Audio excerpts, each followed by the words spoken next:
Hello, very warm welcome to Progress Junior Golf with Content Live Golf. My name is Steve Jackson, and this is Ian Waterhouse. Hello, everybody. It's great to be back again. And Steve, that was lovely little intro music there, wasn't it? You know, that was gorgeous. Yeah, my head around, having a nice time. Having a sleep. Yeah. Having a sleep. Yeah. Yes. Been a long day. Right.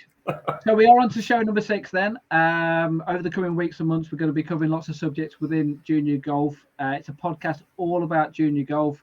Today, though, we're going to kind of almost revisit the first edition of the podcast, because what we're going to be doing is we're going to be looking back at what Progress Junior Golf is all about. And basically, we're here, if you like, to help golf clubs out there try and get more juniors involved with the game, try and get them playing the game. Now, obviously, I've got my own ideas. You've got your own ideas, Ian, and people out there as well would have their own ideas. But we need people to, we need to delve a little bit deeper. We need to get some ideas of the people who have been there, done it, and are continuing to do it as well. So really pleased that we've got one person on today. Someone who is up for a big nomination is the England Golf Awards, the Participation and Development Coach of the Year nominee, Aaron Cox from Blackwell Grange.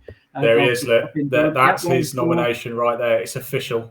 There Absolutely. he is. Yeah. So I think that's coming up in about 5 or 6 weeks when they'll have the do, and obviously we'll find out whether he wins or not. So good luck to him with that. But we're going to hear his thoughts on what he's done to promote junior golf, and tap into some of the ideas and see whether they're hopefully appropriate for other golf clubs out there and can help all golf clubs out there to try and promote the game. So that's something to look forward to. Right, thoroughly decent guy as well, might I say, Steve. For an Aussie. Cox, for an Aussie, yeah. Yes. Let's not mention the for cricket. an Aussie. Well, for an Aussie. Let's not mention the cricket. Right. G'day, mate. Okay. But first things first, though. Golf news, though. So as you can appreciate, we're obviously into March now. Weather, it's warming up.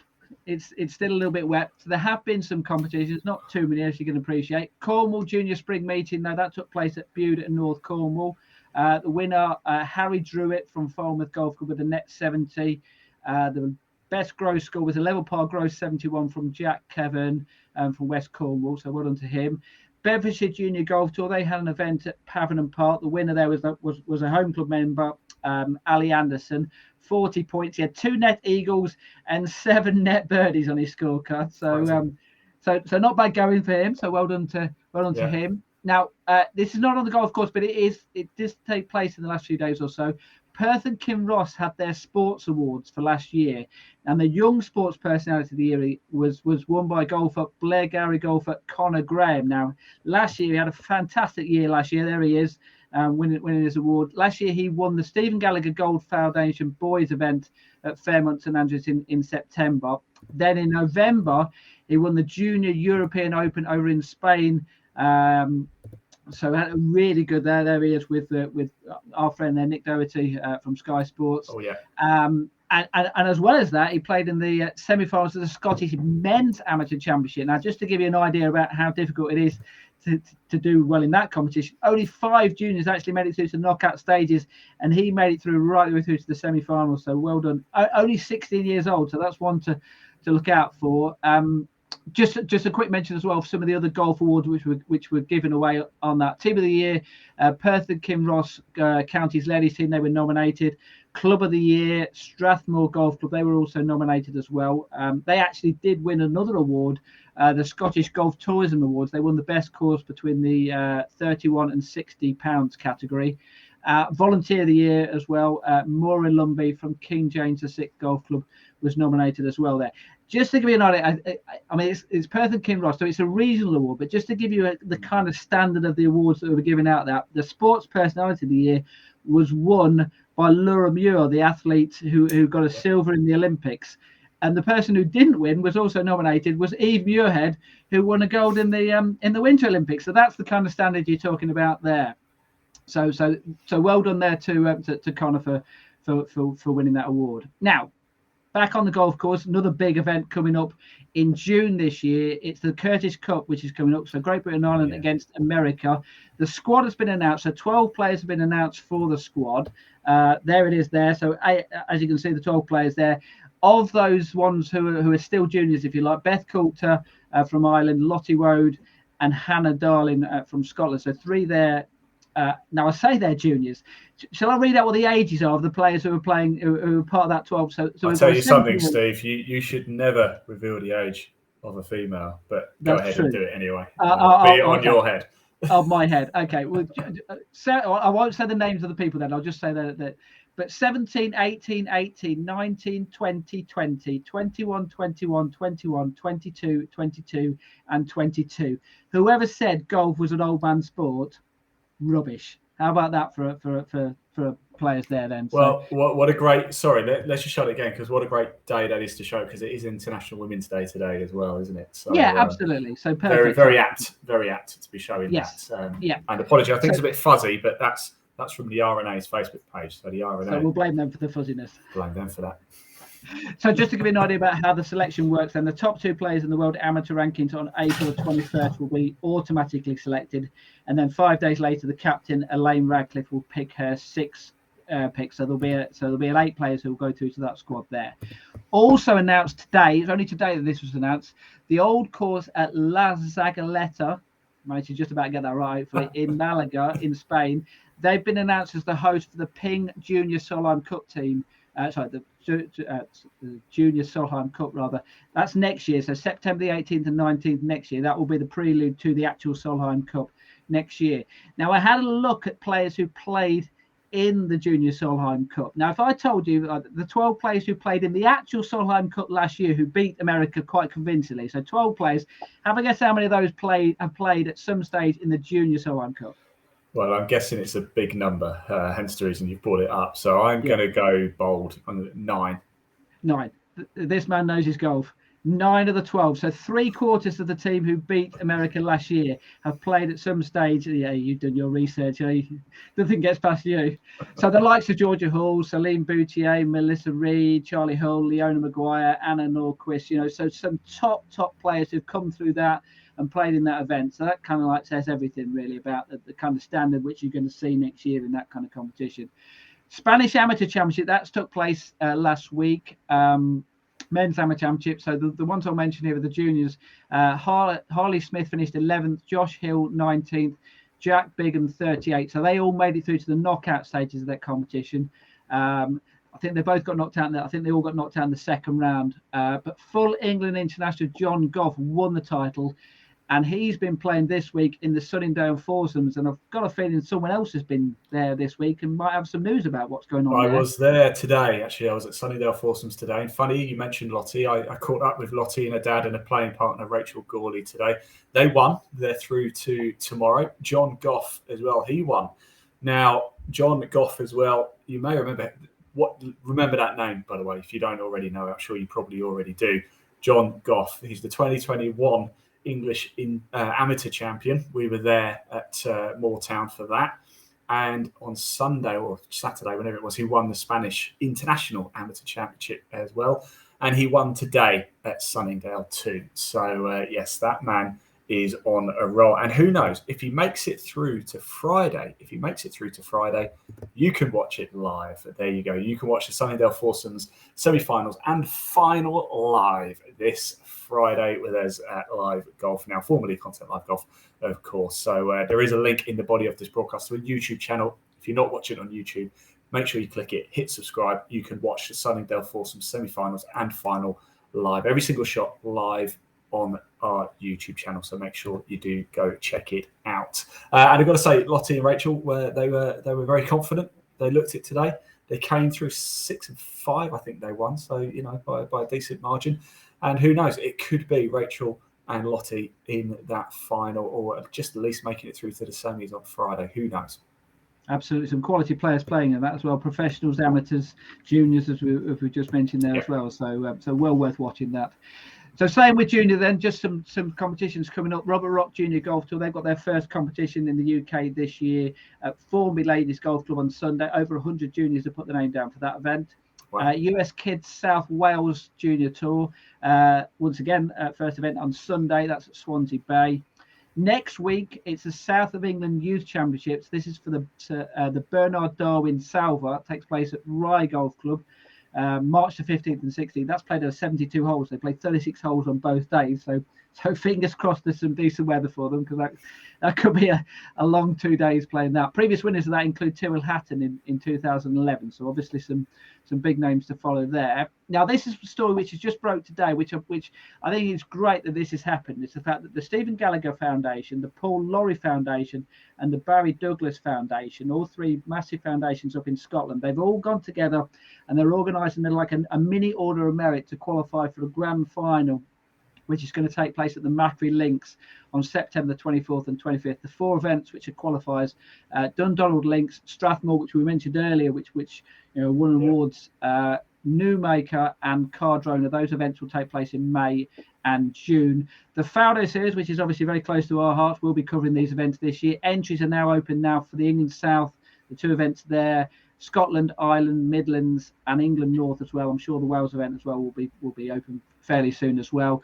The Ireland competition, they've actually now confirmed the date for that. That's July the 4th and July the 6th at Lutterstown Castle over on the other side of the Irish Sea. And staying in Ireland, the Irish Junior Open Tour, we mentioned in the last podcast with the news, there's a couple of events for the Darren Clark Trophy at Raw Tara and Knightsbrook. They were cancelled because of the weather.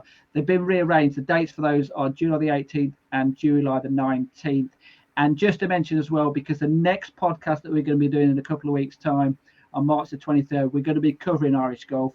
And Michael Gallagher, who's the organiser of the Irish Junior Open Tour, he will be on the podcast in a couple of weeks' time. So that's going to be really fascinating. My favourite country to play golf is Ireland. So I'm really looking forward to that. And I'm sure it'll be fascinating to find out what's happening on the other side of the Irish Sea as far as junior golf is concerned. That wraps up the news. Fantastic stuff. Well, I think it might be time to bring our guests in. However, Steve, just before we do that, I just want to show you a little picture of one of the very first times I met Mr. Aaron Cox. He is quite the character. Have a look at this. That's Aaron on the right, by the way, in case anybody's wondering. What do you think of those? Look at that. I hope that was for a special occasion, shall we say? No. I'm sure he'll explain more. It's just that's what he wears. That's just his normal outfit, isn't it? Yes. That's his pajamas. He just forgot to get dressed that day. Yes. So So there's no doubt he's a character. And yeah. So as we mentioned here, this is someone who's up for an award. He's up for the England Golf Awards Participation and Development Coach of the Year. So let's get him on for all his work that he's doing at Blackwell Grange up in Durham, and let's have a proper chat with him, shall we? There he is, as if by magic.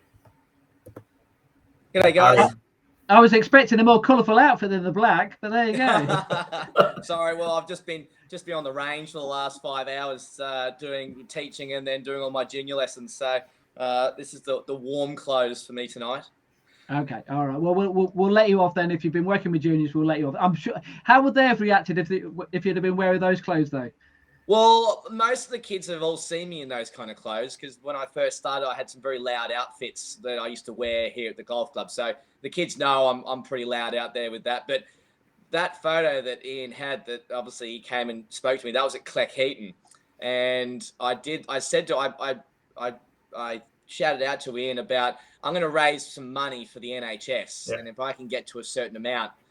This is obviously during the COVID time. So I said, well, if I can get to £1,000, raise money for the NHS, I'll wear this outfit. And I didn't quite get to the 1,000, but I was still a man of my word. So I lobbed up in that outfit and played that whole event. You did a great job there, Aaron. And that was actually funny talking about the NHS. That was the very first event back.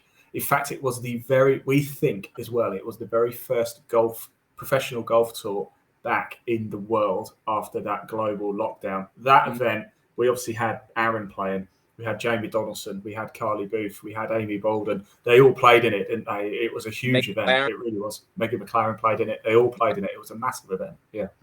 Oh, absolutely. There's a lot of news and media surrounding that event from all around Leeds area. So it was well broadcasted. To come out of that tough first lockdown, I think it was well needed to have something, because I played with Brogan Townend and a very young girl called Abigail Taylor, who's now on our way to potentially being a US college player, but that she was only 14 when I played with her. So I think that was really needed, that kind of event to start off with. Okay, well, obviously, perfect introduction there in the sense you're talking about the work that you've been doing with junior golfers, playing with junior golfers, things like that. So let's talk about what you've been doing at Blackwell Grange then. So I'll just give you a bit of a background of what Progress Junior Golf is about, in the sense of what I try and do is a look at a golf club and we say, right, there are 11 points which are important within a golf club to find out how they can promote the game and get more juniors in. And what I'd like you to do is touch upon some of these subjects and give indications and give ideas about what you've done and how you've tried to promote the game by looking at these particular parts. So if I just read them off, so course and practice facilities, clubhouse facilities, membership packages, coaching, organising a junior team, a junior open, club competitions, junior club competitions outside the club, the social side, trying to promote that within juniors, the right staff to help the juniors, and also, of course, just promoting the game, not just within the club and within the area, but also within schools as well. So we'll start with that last point then. So how have you gone about trying to promote the game and trying to get more juniors into your golf club? Basically, first off, what I did was I really wanted to try and get engagement from the Darlington and direct area around Darlington. Obviously, I'm competing with 2 or 3 other golf courses, but I wanted to go out myself personally. So I actually personally drove to all the 14, 15 schools that are in the Darlington area and dropped off a flyer. And I'm a very big person in the ways of obviously in the media, in the business world, loss leader. I gave out 4 weeks free coaching. And so on these posters and flyers, I went and hand delivered to schools to then send out to the parents of all the kids, was 1 class per week for 4 weeks, free golf. So it was then back to me to make them feel welcome, happy, excited, fun, parents engaged, parents being safe and feeling, oh, this is okay. This is a nice place. I feel all right here. There's, not problems. And then it was up to me to make sure that I worked hard during those 4 weeks to keep and retain those kids. So when I first joined Blackwell back in end of January 2019, there was 2 kids that were members and then 6 kids getting coached, so 8 kids. I then went and did this process by reaching out to 15, 16, 17 odd schools, high schools, primary schools, kindergartens, to really get kids involved in golf again and say, hey, Blackwell's on the map. Blackwell's here. We have great facilities. And as you did say, Steve, we'll go through a few of those points.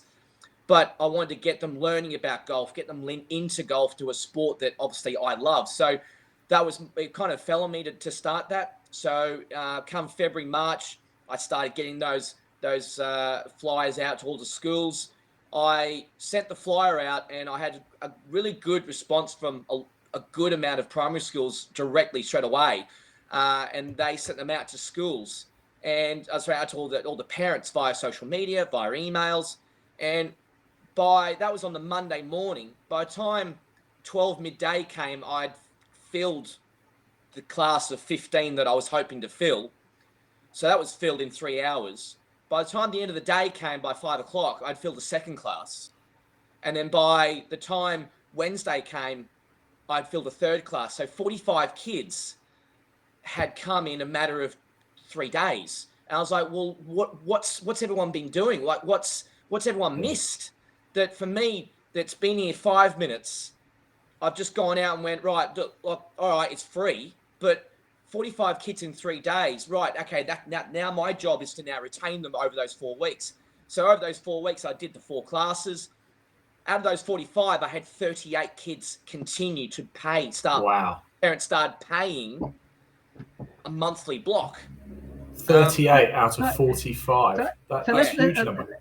Let me go back to the question you asked yourself. What are other clubs doing? Because you must have been, I don't know, were you surprised, shocked, angry, annoyed? The fact that it almost seems so easy. The fact that all of the above, really. Look, not angry, but I was like, well, if I've just done this, why haven't other pros done? But I think at the same time, it's hard to get your point across without being direct. Obviously, I'm Aussie, so I always say things what I say. But it's putting the ego aside and putting the money aside. It's not about the junior promoting junior golf and getting juniors playing golf. It's not always about how much is going to go into my back pocket. And I've lost count over the last three and a bit years now of how many free golf lessons I've given to kids. Just because it's not about my back pocket. It's about giving them something that they can cherish, they can run with, they can get excited about. And obviously, I give the kids that excitement, but obviously I have fun with them. So once I got them here, it was then my job to go, right, okay, how do I retain them? How do I keep them interested? But then how do I convince mum and dad that I'm worth that money per month? How do I convince them? So I created a product, and straight away, obviously, Golf Foundation obviously have one. I went and created my own. So I created a 7-level book, which obviously I don't know if you can't see much, but they're all an Australian animal. So koala, kangaroo, swans. There aren't too many of these over here. So so I created a 7-level, but in that 7-level book was more about golf behavior, fitness, skills, skill set, so competitions for them to do themselves. And then when it came to school holidays, I actually wrote, you have to do this over the holidays. You have to complete this, and these 3 tasks, and go away and do it. Come back, you've got to show mum and dad you've done it, and then what they tick it off. So you get the parents involved, and then they come back, they show me, I tick it off. Get to the end of the first level, I give them a certificate and go, congratulations, you've finished level 1. Here's your certificate. Go on to level 2 now. So simple things like that, which gave them a product to then believe in, not only the kids but the parents. Then all of a sudden your retention rate goes that way and not that way. So Aaron, what support then did you get from Blackwell Grange? Because you obviously went in, it was a bit of a blank canvas. Was it a case of the club was saying, here, Aaron, here's our town, go for it. Do whatever the hell you want, go for it. We'll back you. You've got the facilities, do whatever you need. The club obviously supported you in giving away those free lessons time at the club. Do you think other clubs might struggle with that? I mean, it's a mentality thing, isn't it? Not everybody has the mentality to think, I'm going to work for a month for free. You know? Well, yeah. I mean, when I first, it kind of fell on me. The junior section kind of fell on me. It wasn't actually asked of me. My boss, Peter Rain, one of the best bosses I've worked for as a head pro. And obviously, I've worked for a few golf clubs in my time back home in Australia and here. But Peter, obviously, I do hours in the shop per week. But then outside of that, I'm self-employed. So I have obviously I'm employed by Peter. Then I have my self-employed teaching business. So the club, obviously, I rightfully so, Ian. I asked the club. I said, "Well, look, I want to do this, this, and this. Can I do it?" And they went, "Yeah, go for it. Like, try and do the best you can," because they had no real junior section for coming up 7, 8 odd years. There were really no juniors around the golf club, so it kind of fell on me. So I thought, well, they've kind of given me a blank canvas. They're not really. I'm not really on a leash. So I had pretty much free reign. I worked with Peter to give me ideas. Obviously, Peter is local. He has been here all of his life. So I asked him a lot of questions of who, what, when, where, how, and he gave me a lot of information. Hence the reason why that support was very integral to how I've then become with a big academy. So Peter was a big backbone of that, giving me that information. But then once he gave me that information, I deciphered it and then ran with it. The club gave me full access to the driving range. They've built, over the time I've been here, they've built a massive short game facility, their putting green. So they gave me that freedom to be able to do it. But then at the end of the day, Ian, I still had to do it. So no one else really, other than that, no one else helps me in that respect, if you can understand. I do all the junior classes. I do all the advertising. I do all the promotion. I do all the competitions and the ways of the kids course. I went out and asked the club, I want this fairway. It was just a spare fairway between the 18th and the 10th, 270 yards long, about 40 yards wide. I said it was just like a members practice little area. I said, look, I want this and they went, well, what do you want it for? I went, I want to build a 6-hole junior golf course. So I went out there with my white paint and I, lasered 6 holes, green, circled them with white paint. I said to the greenkeepers, right, can you guys just start cutting it? And they started cutting it. And then I built a 8-round order of merit competitions tournament series. Is that a barrier, though, do you think? Is that a barrier for other clubs who don't quite get it or just think, hang on, we've got these facilities, nobody uses them? Just give a background for people. What is... We all know there are different types of golf clubs. There are member golf clubs. There are hotel golf clubs. Just give us an idea about what type of golf club that you went into and how, if there are people watching this now who might relate to that and go, well, we were in exactly the same position. We've got no juniors at our club, but we would like them there. So So Blackwell Grange. Yeah, so Blackwell Grange Golf Club. Right now, we're a 750 member kind of pretty private golf club. We do have green fee players, but we don't honestly have much time. The members, we have a very high member base. We have a high ladies section, a high senior section, and a big number of members overall, 750 in total. So as you can imagine, through winter when the sun goes down at 4, there's not much room. So we're pretty much a fully members golf club. So for me, I had to go outside the walls. Before I arrived, like a lot of golf clubs, they had, if a family member, either a parent or a grandparent, was a member, the junior would be able to join for free. Like a lot of golf clubs. Yeah. Now, Blackwell Grange, because of what I've done over the last few years, that's now gone. Because of what I've created now with building a 6-hole kids course, I've created an avenue for 5, 6, 7, 8-year-old kids to play golf, learn golf, play competition golf, learn about handicaps, learn about scoring, pace of play, etiquette, and learn how to play golf in under stressful competitions, but then play golf in their own time, not worrying about dress code because it's their own little golf course. But so that's got a membership now on it. So now we have the kids courses now actually has a membership, a yearly membership. So they're an integral part of the golf club. Then once they move from the kids course and I go, right, you guys, let's graduate you, let's retire from the kids course and let's get you moving on to the main course. Then they move up to because they're already a member, they just move up to the next level of junior membership. And then junior membership allows them to get a England Golf Handicap, affiliation fees are all paid. Then they're already a member's card. They've got a member's card. They can use it in the clubhouse. The parents can use it. Obviously, then they can bring guests. So they're from a very 5 or 6 years of age. I've now created an integral part of those kids being members of the golf club for a whole 13 years of juniors as they play. So I can definitely see other golf clubs that would struggle with space, time. If a golf pro is obviously running his own shop, he doesn't have much staff, doesn't much time outside of that time. So I totally respect that can be very difficult. Obviously, I'm just lucky in the ways of I've been able to find my feet and have a very big playing field to play with and not have much leash around my neck. I can go as far as I want to go to a certain point. I do get pulled back a few times by the secretary. No, I don't believe that. But yeah, that's to answer your question, Steve. So members golf club, pretty much pretty private, but it's being proactive, not reactive.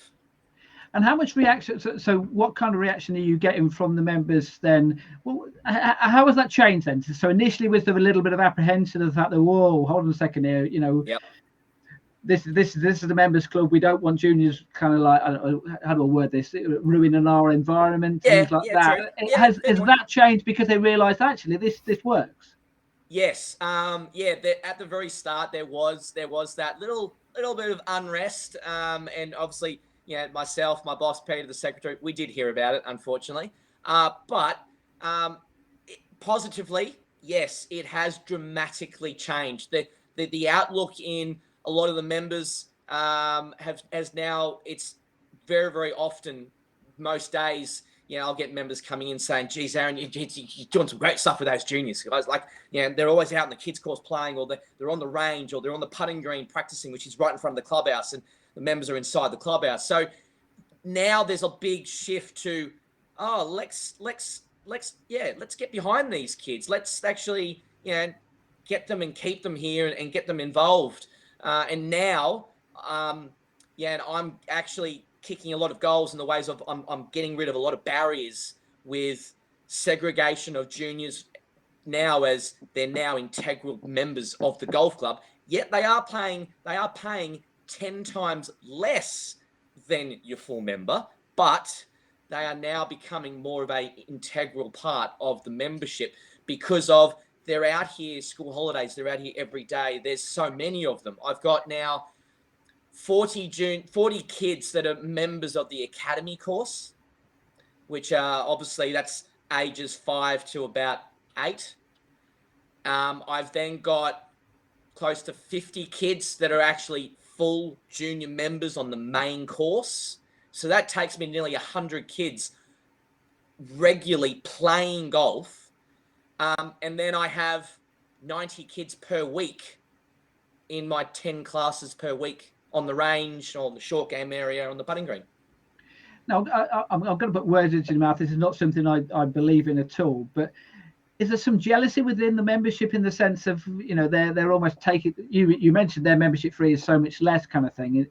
And this is one thing which I tried to tell golf clubs, is the fact that don't look at it now, look at it in 10 years time. They're your members in 10 years time. If they've been here 8, 9, 10 years, they won't leave. They'll be, and even if they do leave, they'll always remember their time there in section and come back, kind of thing. Is that something that you've had to kind of like almost, I don't know, insisting that the people listen to you when you say that to them, or they started to listen to that? They are starting to listen to it, but I've been, again, it's having the kids course. I think that's probably been the biggest difference, is because I'm not getting the young kids on the golf course, on the main course, which is then worrying the members about speed of play, divots, pitch marks, bunkers not being raked.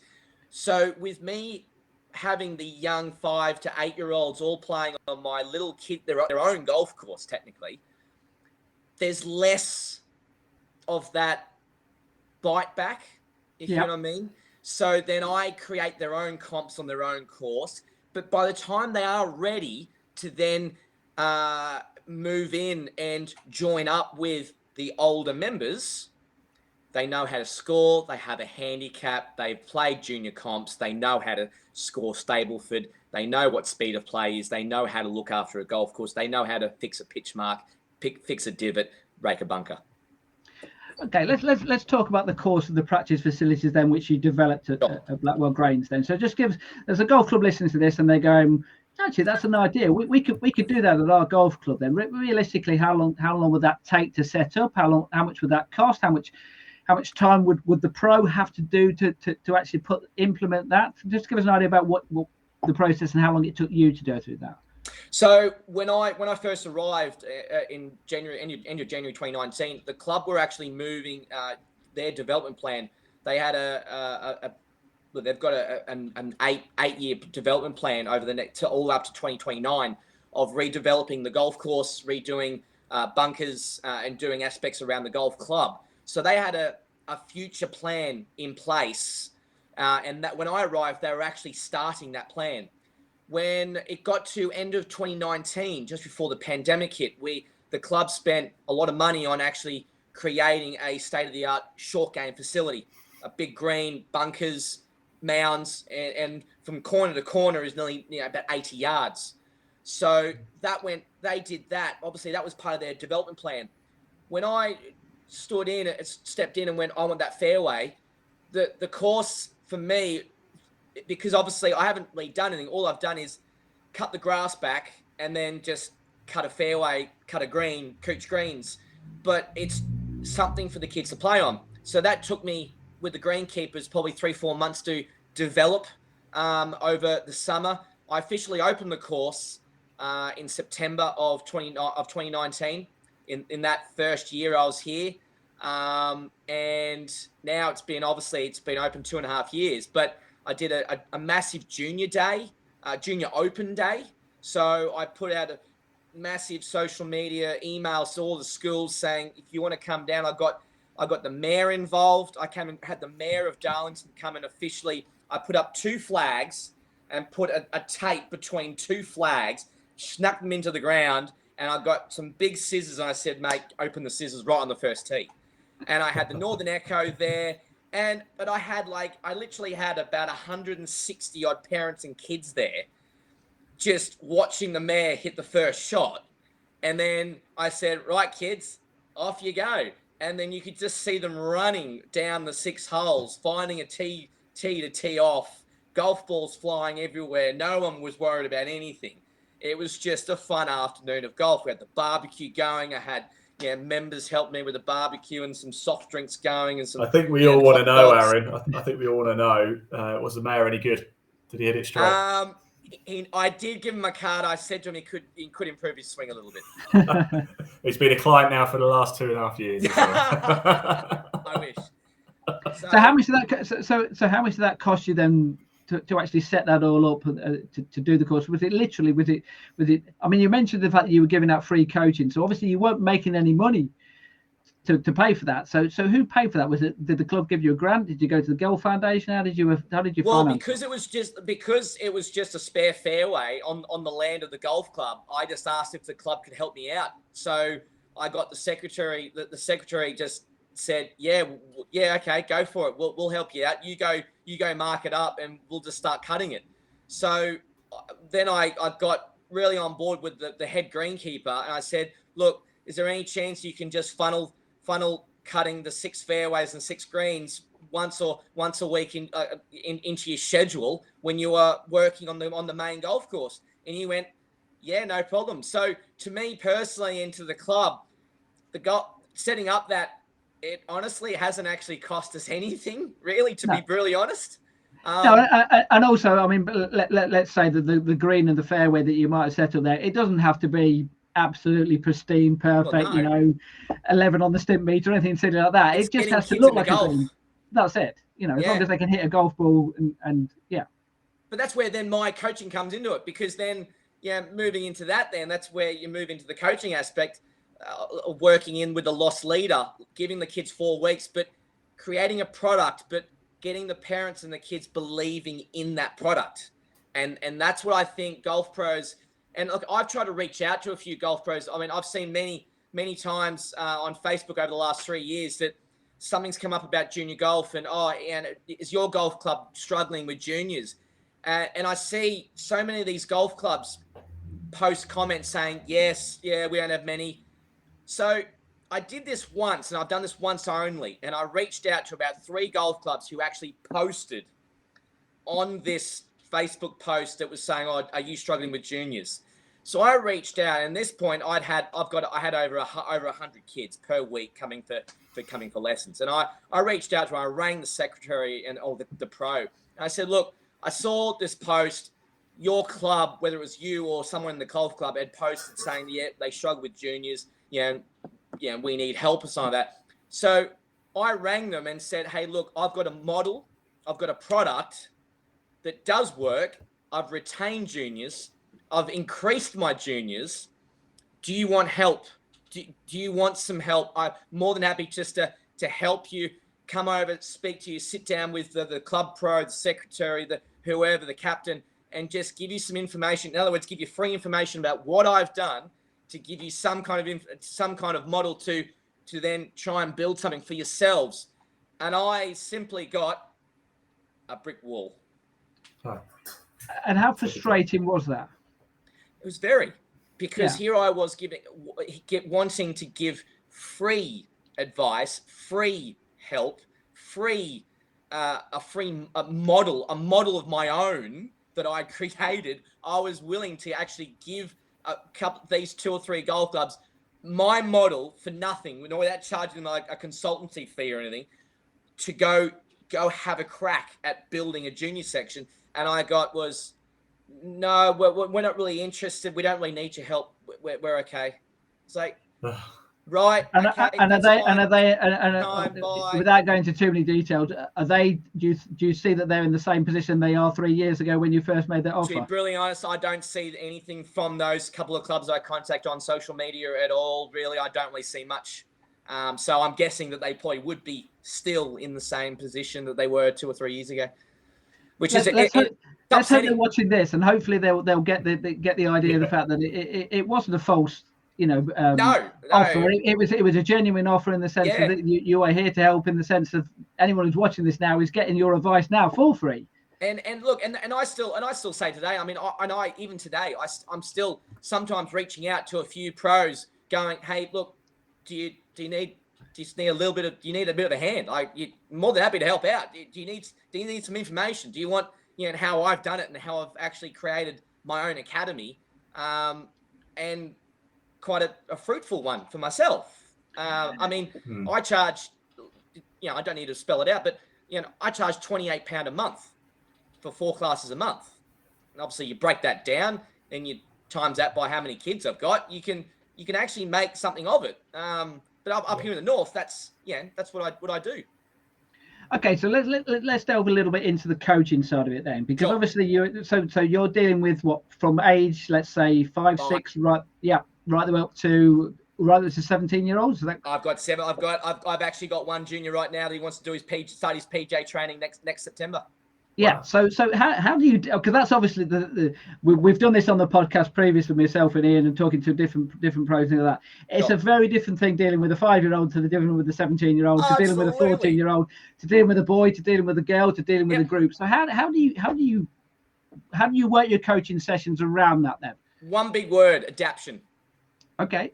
Right. So that's what I don't live off that word, but it's a very big word in my mind, because I have to adapt from a 5-year-old to a 17-year-old, obviously to then a 50-year-old, even with my adult clients. But the philosophy and my ideals of how I coach are all very, very similar. The same philosophies that I teach a 5-year-old is still, there's some aspects of that philosophy and that ideal is going to be exactly the same for a 17-year-old. But the good thing, what the difference is, it's the terms and the language that you are talking to either a 5 or 17-year-old. With a 5-year-old, you're keeping it very simple. Now, I'm happy to give out these little secrets. I don't mind me. It's all very basic for the golf pros. But with a 5, 6, 7-year-old kids, I work on 4 main words: GASP, GASP. Now, Steve, obviously I know that Ian's worked with me a little bit before, so he might know the words, but he might have forgotten them. But Steve, as you've been a golfer, would you 4 main fundamentals? You say that in the past tense as if I'm not a golfer anymore. It may be a senior play, Steve. But grip, aim, stance, and posture. Yes. Now, that basic language to a 5 or 6-year-old, they get it. They understand that stuff. That's easy, right? So, but then if I move to my 17-year-old and adults, those 4 fundamentals are still very relevant in a golf swing, whether you're 5 or you're 50. Yeah. So it's how you adapt to the teaching of how they learn as well. If they're more, you tell them and they'll understand, I have to maybe then show them and they'll understand, or I actually have to, and a lot of parents do, obviously, which at the start when I did it, I was like, oh, I wonder how the parents are going to react to it. But I get in there and actually hold them and I go, right, you need to get to here, you need to get to there, you need to feel this. And I'm actually standing there with them and moving their bodies and manipulating their arms and their body to actually feel that position. And when I started doing that, the parents were like, oh, that's great. I've never seen a golf pro actually handle my kid to try and get them in the right position. Because you got to be worried about, some kids don't like you touching them. Some parents don't like people touching your kids. And obviously with today's world, it's silly sometimes. We have to be careful about where we stand, what we say, where our arms, our hands are.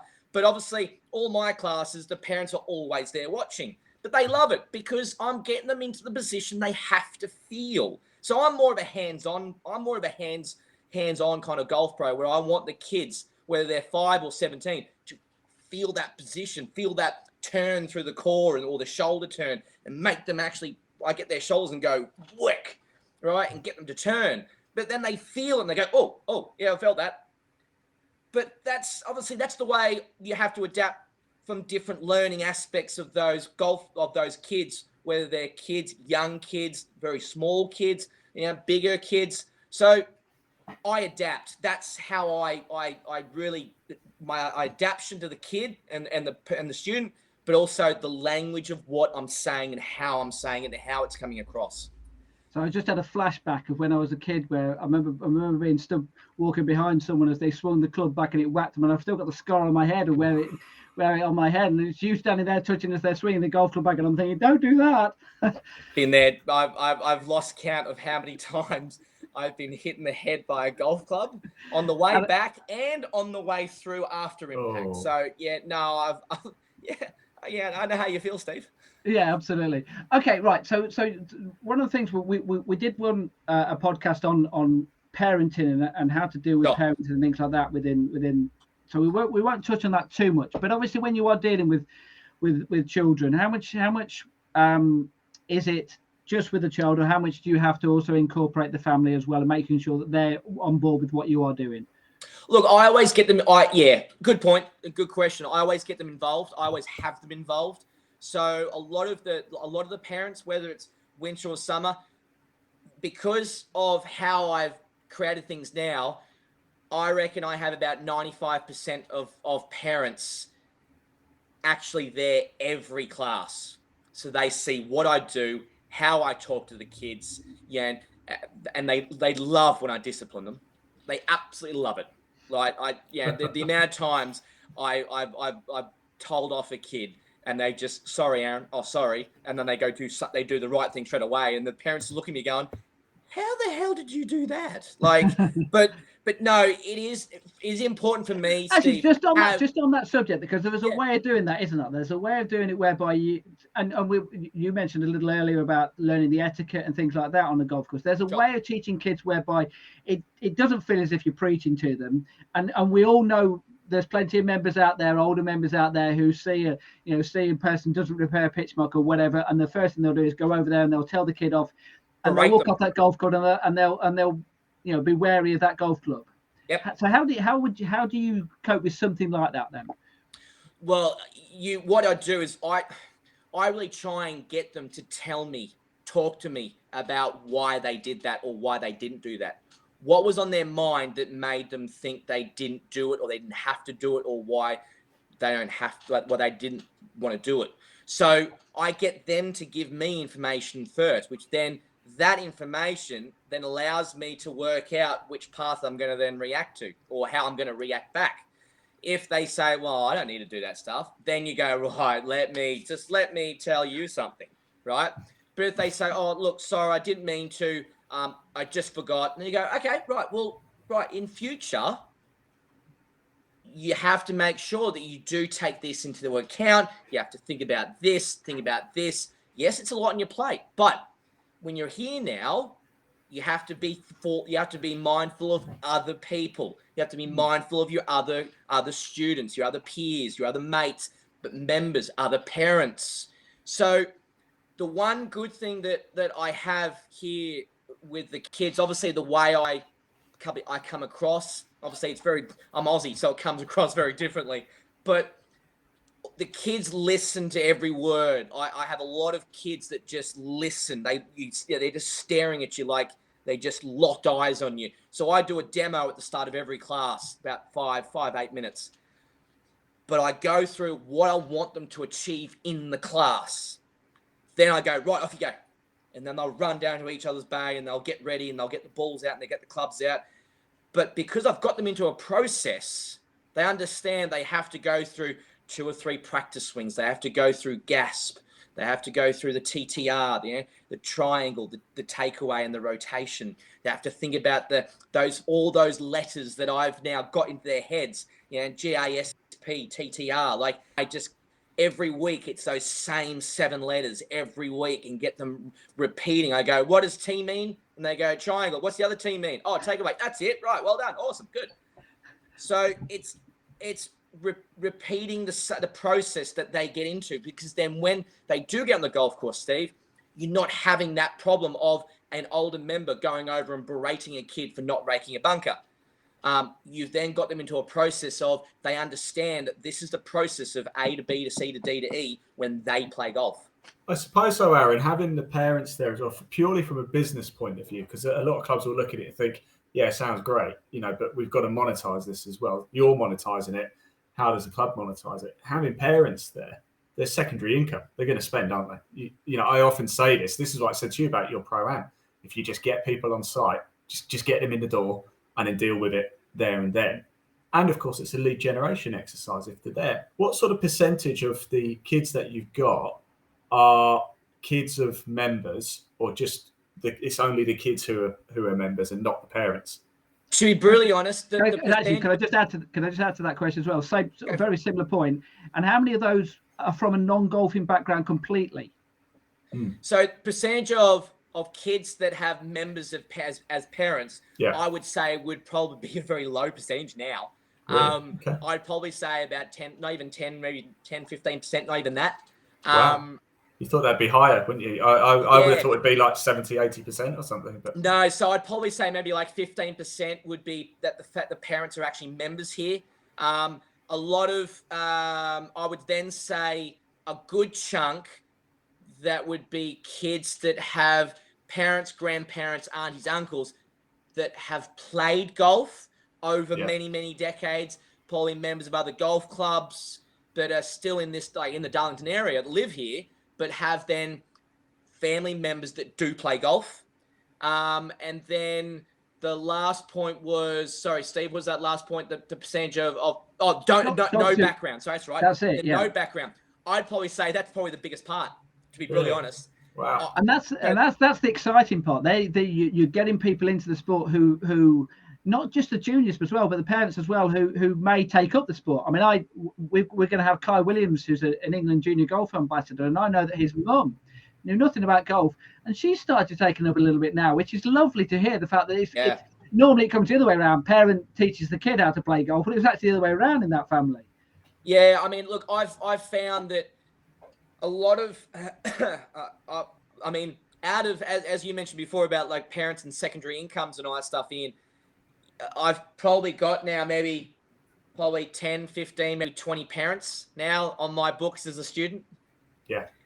What an opportunity, isn't it? What an opportunity. But then obviously then you look at from an income point of view, then you're probably like it's thinking then, and that's why I think it's important to keep the parents involved, because now I've got parents that are playing golf. What are they going to want when they start playing and they go, oh, I like this? What are they going to do? What are they going to want? They're going to come into the pro shop and go, can you get me a set of golf clubs? And I'll go, hey, boss, Peter, can you look after this for me? So he's just going. It's a great thing, Aaron. It's a great thing. My 6-year-old plays football every Saturday morning, and it's on a field, and it's bloody cold. And there's loads of other kids playing, and there's probably 60 kids in total. 60 kids, a minimum 60 parents, probably more like 100 parents. Yeah. All a coffee van's got to do is rock up, make a killing. Oh, yeah. But they don't. Oh, yeah. I know. But you know what I mean?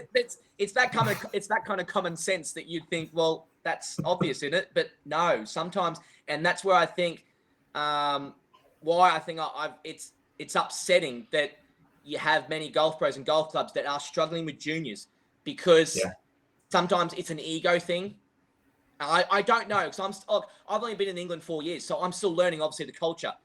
But because I'm so forward, Aussies, obviously, as you guys probably know, we're very forward. We come across sometimes abrupt, maybe a little bit rude, overconfident. But sometimes it does actually come from a good place. Whereas what I'm trying to do, obviously, it's working.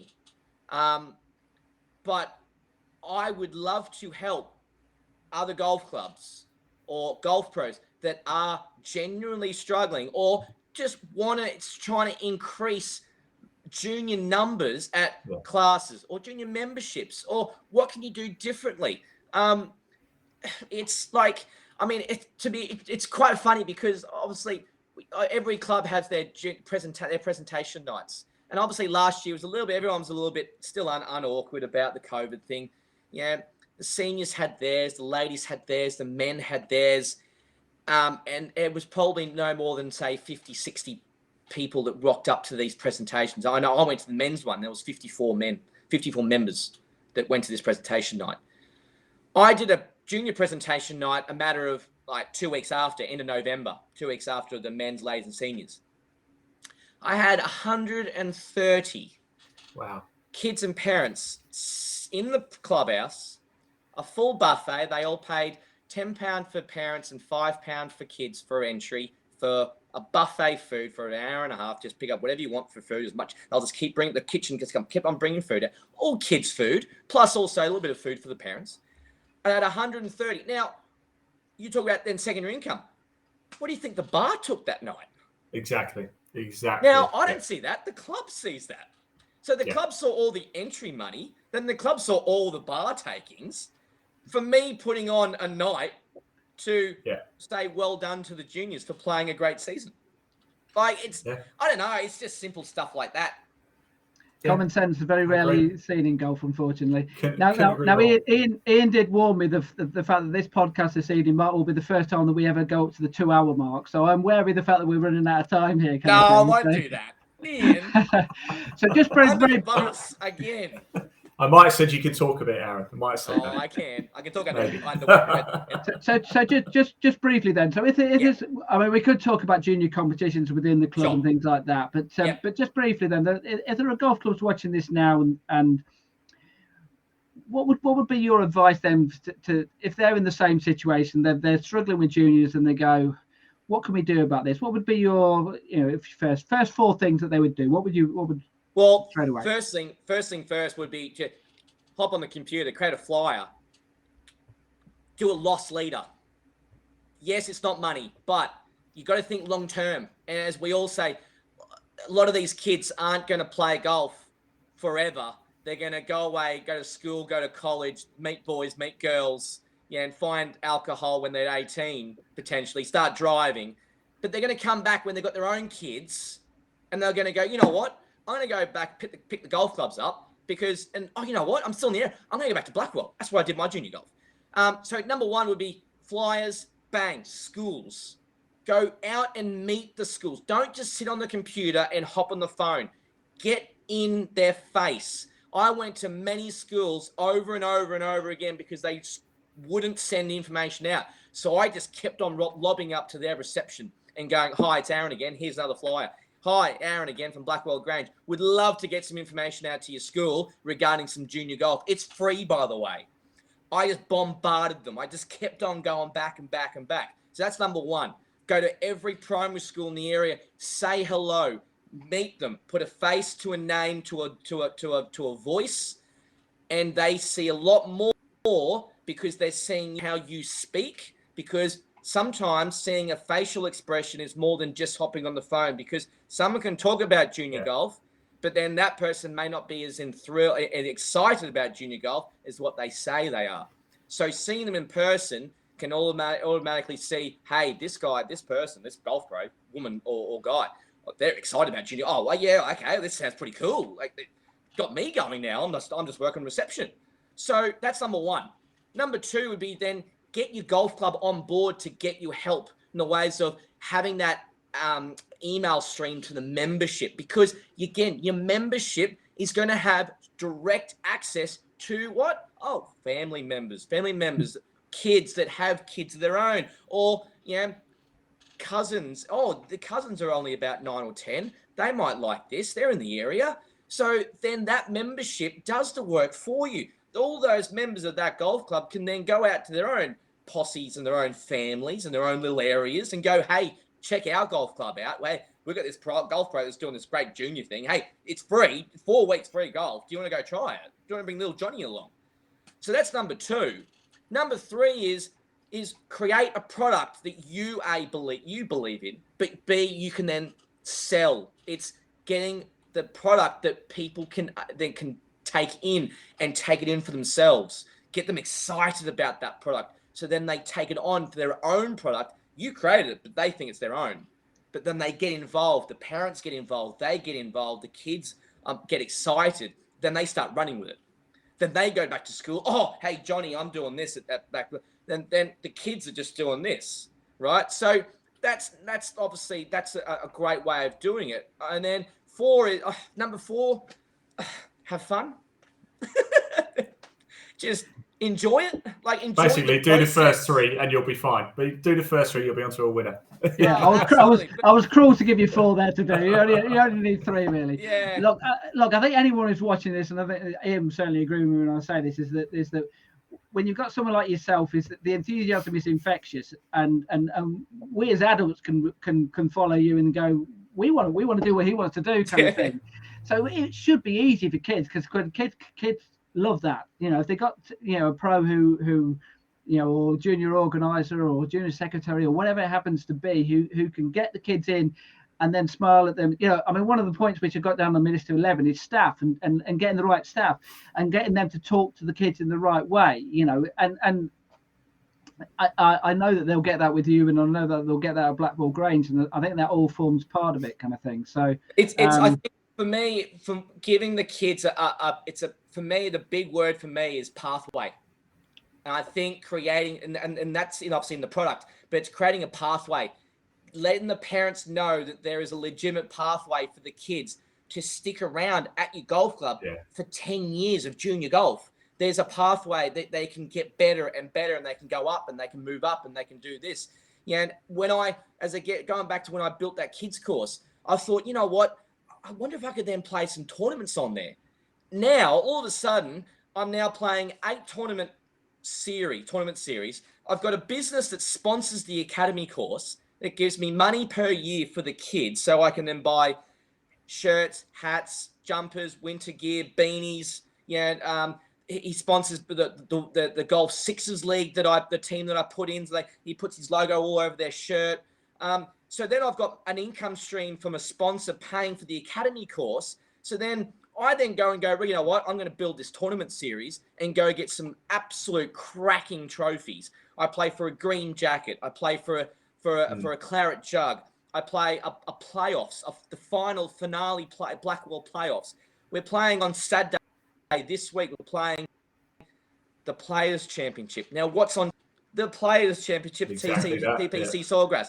So the kids will play for their own Players Tournament while they're watching the Players Tournament when they go home at night and watch TV. And in April, I've actually got a legitimate green jacket, a small one, which they get their names. The winners put their names each year down the side of the jacket. They take it home. They got a little trophy. I play for a claret jug in July. I have a tour championship. I have the BM. My sponsor is Darlington BM. They're mechanics. They look after BMWs and Minis. So what do I play in September? The BMW Championship, like they do at Wentworth. So I play that the same weekend they're at Wentworth. So then they can go home and watch that in the afternoon.